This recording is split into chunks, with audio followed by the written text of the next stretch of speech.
Hi, welcome to today's video. My name's Paul.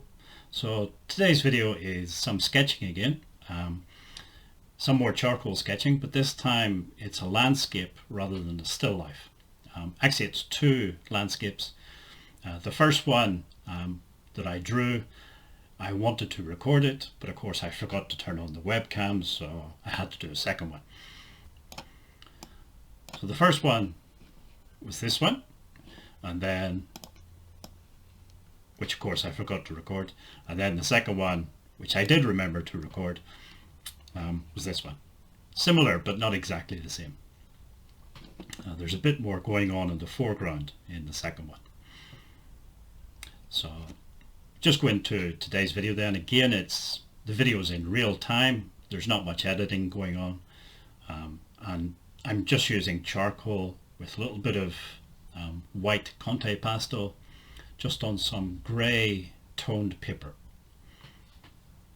Okay, so like I say, I'm using this grey toned paper.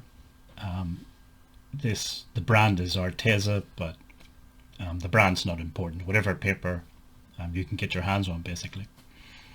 The toned paper, the only reason for using the toned paper is I'm going to be using some white conte pastel, and it shows up better on the toned paper. If you use just pure white paper, of course, it's not really going to show up very much.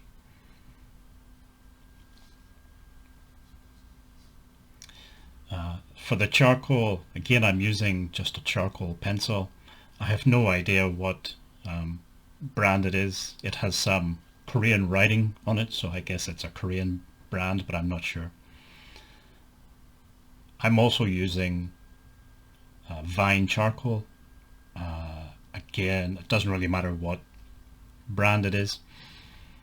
You can get very expensive charcoal, but for sketching and things, I prefer just to use cheap brands. It's going to cost a fortune if I'm using very expensive brands all the time. So, like I said, I did two sketches today, landscape sketches in charcoal.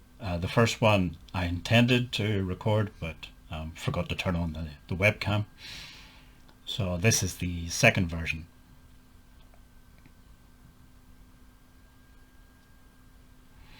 Okay, so there's maybe some points I can make.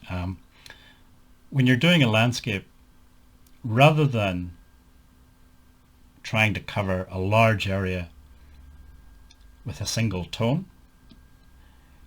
if you see, I'm sort of adding in little dots and dabs and things. You're trying to recreate a field, and a field is not a solid tone. It has clumps of grass and bare patches and little bits that stick up and hollows and all the rest of it. It's not a manicured lawn. It's a field. So when you're applying the charcoal, apply it in small dabs and things. You need to be, with the middle ground and the distance, you want to be quite a gentle touch, just a little bit of charcoal on the paper. Then in the foreground, that dark mass that I'm doing, then you can put a bit more pressure on the charcoal and get a darker area.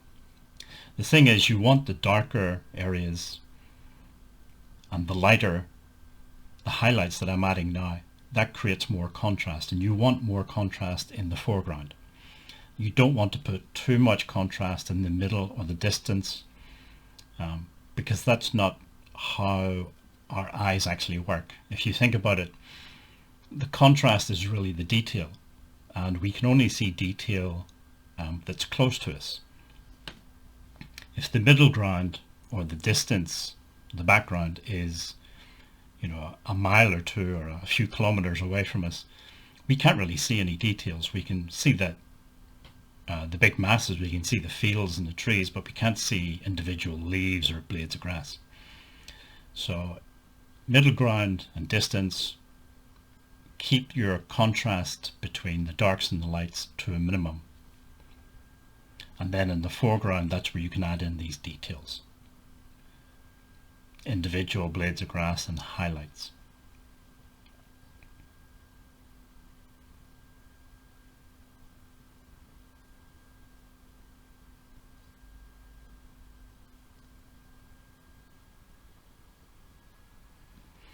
With this one, again, I'm not working on any reference, it's just from imagination.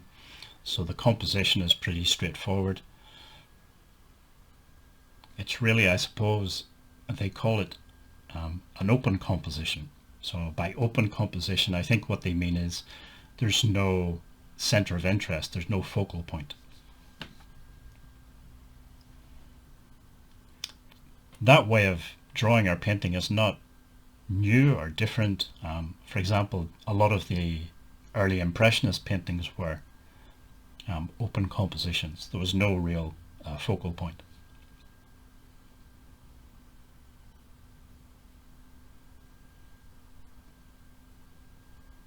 So sometimes with composition you'll see, for example in books or YouTube videos, people saying, well, you need to guide the viewer's eye through the picture, and I don't believe that so much. I don't think it is absolutely necessary. You can just have these open compositions and just let the viewer view whatever they want to view in whatever way they want to view it. So again, the middle ground, if you're adding in little bits, a gentle touch again. So don't put too much pressure, just dabs of white here and there. It just adds a few highlights and it suggests maybe the tops of grass and things like this. It's really all about implied detail rather than actual detail.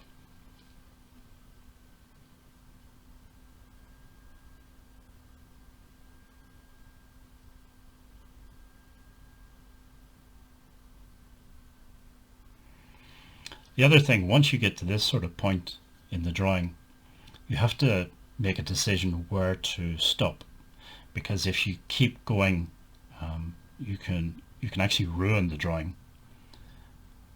So at this point then I just decided that's enough, I'm going to stop. And actually it sounds easy, but that's one of the skills you have to learn, sort of thing, is when do I stop adding in stuff. Okay, so that's the end of today's video. I hope you enjoyed it. Remember, if you're drawing a painting, don't worry too much if it doesn't work out exactly what you wanted the first time. You just have to keep going, keep practicing. Not put too much pressure on yourself. Just accept that, you're at a certain level now. You keep practicing, that level will increase. Okay, so if you want to subscribe, there's a big red button down below. Just click on that, and the bell icon, if you click on that, it lets you know when I've uploaded a new video. I'm trying to upload videos once a day or once every other day at the moment anyway.